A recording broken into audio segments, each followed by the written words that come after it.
Just when I didn't think you Negroes could get more goofier. Shalom. This is the priest and your brother Azan Ha Ahmath right back at you with another lesson. And I sincerely pray this lesson is edifying to the lambs of Yahweh Ba'ashem Yahweh Shai, Bahashem, Rakahakwadash, and double honors to the elders and apostles of Great Millstone who do it well and teach well. Shalom to the Bayashah Dawadah, the house of David that's being restored right before your very eyes. And you also see the gods and the idols of the heathen are vain and they're raging. But this is a beautiful sight to see. The casting down of groves, wickedness in high places being revealed, and the people casting stones to this satanic deity Baal. And while the gods and idols of these people are failing them, Yahweh Ba'ashem Yahweh Shai is speaking loud and clear that he's the only living and true God. So what we're seeing is what? The Lord is revealing the practices that these heathen boast in, that they've always believed in. It's being brought to naught. And this has been an early year. We'll be in the second week of February. It's been a year of exposure. The small hats being exposed, all the petals being exposed. And now we see these Persians in Iran burning down the groves in the wicked star of Molech. All that's getting burned down, and this is prophecy. This is beautiful, because no one is getting justice for the crimes they've committed against humanity. You got countries like this one, Iran. They're constantly in war. America is against them, supporting Israel. And we know that the scriptures say the least of the flock is going to draw them out. Well, this place is poverty-stricken. The economy is in shambles. The government, they're corrupt. And the people are crying out to their enemy to perish. All right, just a couple months ago, they was chanting death to America. And now you see this, the burning of the ancient false deity, Baal, okay, that sits on the pillar of wickedness. You also see the monolith right there. All these are American signs and symbols that's erected here. You can see that in Washington, D.C. right there. All right, and it just proves that America is in bed with Israel. That's why Babylon the Great is going to fall. And when Ezekiel 36 takes place, pursuing Ezekiel 38, the Lord is going to root them out of his land. I mean, just watching this statue fall is fascinating, because Baal is a domino act tied to the ancient Canaanites. They worship this deity in high places in the valley of, Valley of Heathen, which is why we know that we're at the end, when we see heathens burning down their own idols because they prayed to them. They sacrificed their children to them, and what's the results? They ain't got no results.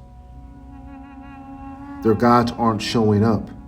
And in this particular situation, the people of Iran are linking with who they believe to be Satan, okay, to the Israelis that are occupying the Lord's land. They don't know the spiritual demon Satan. They don't know Esau as a white man is the devil. But they do know these ancient practices that ties Israel and the people of that land to this Baal worship, which is why they're burning it down. Okay? Israel's been putting hell on Iran for years. Conflict has been going on for years. Right? But hundreds and thousands of deaths from Palestinians to the Gaza Strip. Babies dead, Iranians bombed, hospitals. And America's been in on it. But people are tired. They're sick of Esau and Amalek controlling the narrative, which is why Amalek scripturally said it was going to be hated, that they were going to be despised. All right, and as you see the Persians, they're burning down Israel's God. Let's get the book of Obadiah. All right, 1 and 2, it says, "Behold, I have made thee small among the heathen. Thou art greatly despised. Right, they are greatly despised. Everybody knows who's responsible what's going on that island that looks just like the Nickelodeon sign. Who's responsible for that? Ain't nobody went to jail yet. So people seeing this and they pissed, they know it's satanic worship. Okay? But the pride of the devil, right? This is Obadiah 1-3. The pride of thine heart have deceived thee. Thou that dwellest in the clefts of the rock, whose habitation is high, that saith in his heart, who shall bring me down to the ground? And that's the stance of Esau. But as you see, their statues, their groves, their monuments is being burned to the ground. This is a sign of prophecy. Right? And to see the violence like we've seen over the years, even now. This right here, this burning, it proves that the Lord's people are not back in the land of milk and honey. Right? Because when we return, let's get Isaiah, 60. What's that, verse 18, I believe? Okay. Well, violence shall be no more. Let me see. This is Isaiah 60:18. Violence shall no more be heard in thy land, wasting or destruction within thy borders. But thou shalt call thy walls salvation and thy gates praise. Right, it will be no more violence or destruction in the land of Israel when his people return. That's war that's going on. Death every day out there.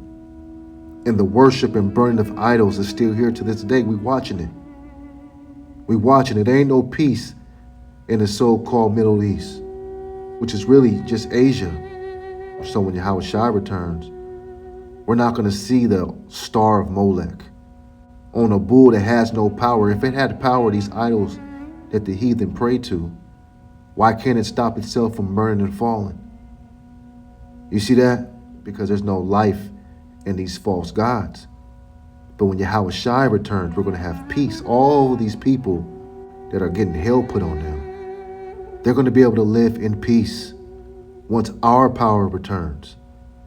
This is Jeremiah 30:3. For lo, the days come, saith the Lord, that I will bring again the captivity of my people Israel and Judah, right? The northern and the southern kingdom. Okay? We're all going to be under one stick according to Ezekiel 37 chapter. And that's going to be Yahweh Shai, the government of King David and the Alahayim, the elect, right? They're going to straighten all this out. When the elect are back in power, we ain't never going to see this again. And it says, saith the Lord, I will cause them to return in the land and give their fathers, and they shall possess it. Right? We're going to possess it. The book of Daniel, the 2nd chapter. We're not going to leave the kingdom to other people, which also proves that we're not in the new covenant yet.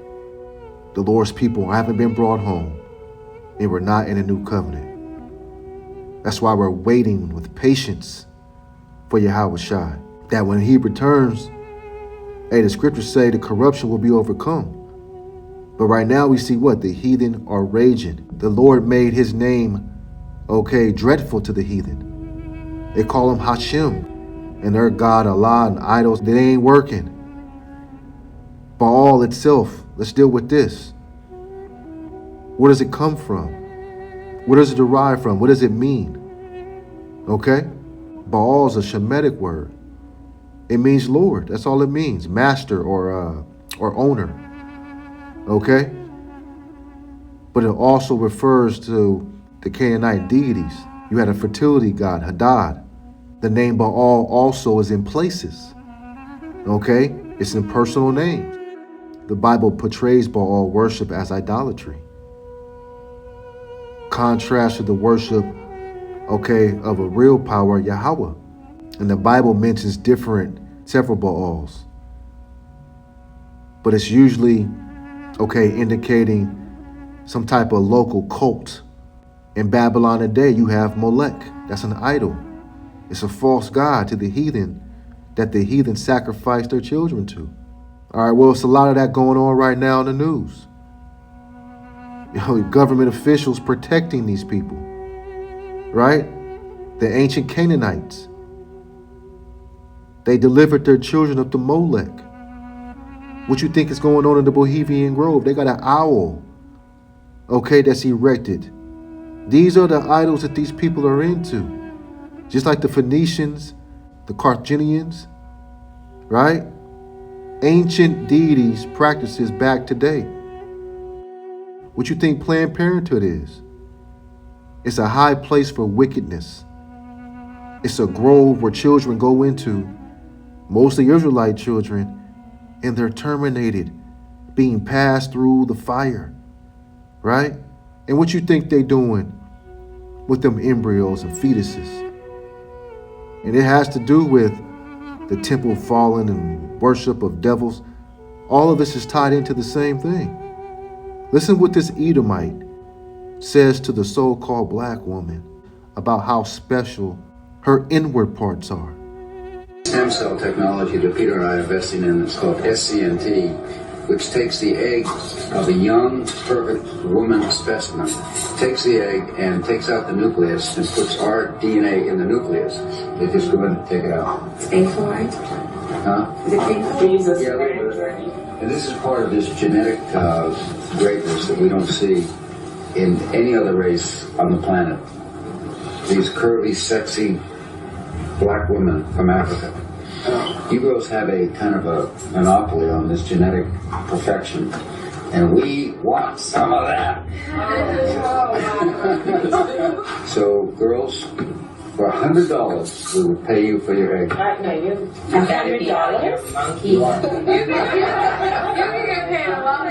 So how much do you want for it? Let's bid. I bid $500 for the I'm prepared to outbid him anyway. Whatever I bid, he's going to outbid me. I bought about $60,000 worth of eggs. Yeah. If you have abortion, that's very valuable.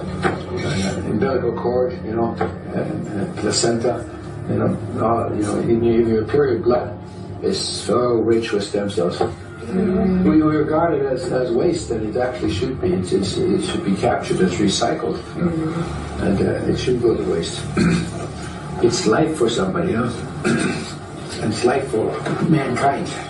The best eggs are 16 to 18 years old. Those are the best eggs. As you get older, your eggs get weaker and weaker. Yeah, that's what I was thinking. So you may not be our candidate. No. You see that? Right? And see what you think they plan to do with that. Satanic rituals. Cut it up, eat it, digest it. Things that we cannot say on this lesson. Right? It all goes back to this worship. Again, there's many Baals. Baal Berith. That's a deity worshipped by the Israelites. Okay? When they was in Shechem after Gideon's death. So if you go into, Judges 8:33, you can go to Judges, the 9th chapter, right? It shows that they were praising these false deities and gods, and they're doing the same thing now, but now the Jake is worshiping money, worshiping Esau, worshiping himself. You see? That meaning, Baal Berith, means Lord of the Covenant. Berith, meaning covenant, agreement, right? We made agreement to serve our Heavenly Father, and that's it. This is why we in the position we are today. But the heathen can serve these idols and gods, and nothing happened to them, right? We made an oath not to serve no other gods. You got Baal Peor. That's a Moabite deity, right? And Jake went off on that too, engaging in sexual immortality. Jake has followed the idolatry. King Solomon was caught up in that. The idolatry of Moabite women in Shittim. Okay, all this is in the scriptures. That's Numbers the 25th chapter, Deuteronomy 4 and 3, Psalms 106. Okay, it's all in there. So we showing you the different, names that Baal is attached to. But at the end, it means nothing. So the gods of the heathens and the Judeo-Christian empire is falling. Okay, it's falling. the sacrificing of children, all the Epstein stuff, the eating of the bodies on the bottom of the ocean, all this goes into sacrificial worship. You even had the Pharisees and the Sadducees accusing Yahweh of having a demon. They said he had a Beelzebub on him, which is the Philistine god of Ekron. All right, Beelzebub is used as a name of prince of demons. So again, this is the last of the last days where we're going to see the corruption that's sitting on the earth, that dross of filth that's on this place is going to be lifted up, and Yahweh Shai is going to be exalted, and the house of Israel, the government of Yasharallah, is going to be in power. And that's what we're all waiting for. And I'll leave it at that. I hope this lesson has been edifying to you lambs, you sheep of Yahweh Yahweh Shai, by Hashem Kahakwadash. This is the priest Azan Ha Ahmath, the Baba Bull. Shalom.